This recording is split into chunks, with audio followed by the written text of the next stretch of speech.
So, but let's talk about that. Let's go back to the story of how you cut off 95% of your revenue source to focus on 5% of your revenue source, and then really double down on that. I mean, that takes a tremendous amount of courage and fortitude and perseverance and hope and faith and foresight. Foresight. I saw the future.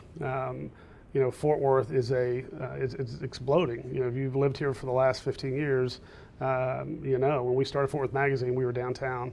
Actually, we moved into downtown right after we started it. And what year was that, though, that you?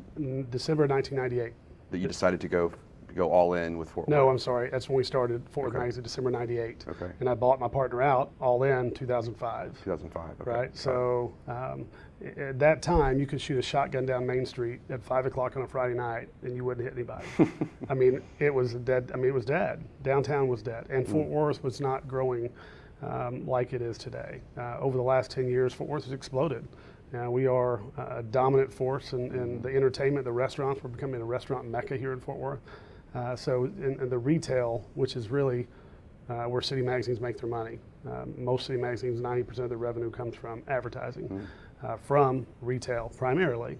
And so Fort Worth has had a huge retail surge over the last 10 years, and I knew that was coming. And plus, I just love the city of Fort Worth.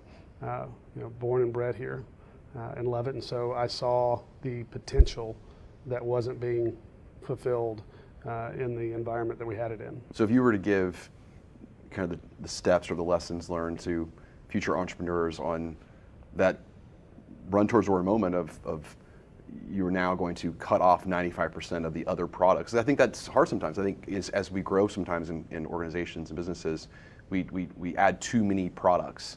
We have too many things, and we don't really kind of laser down and focus on one thing that really matters and really explode it.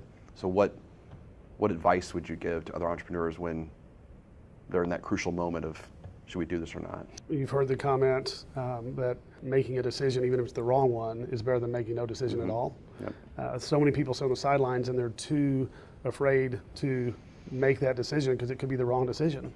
And they sit there and a year later, 2 years later, 3 years later, they're still sitting there on the sidelines. Whereas if you would have made a wrong decision, then you could have learned from that, and you may have taken a hit, but you learn from it. You can build from that. So I think what I would say is make sure that you're educated. You don't take you don't make foolish decisions. You actually look ahead. You do your research. You make sure that it's a financially sound play.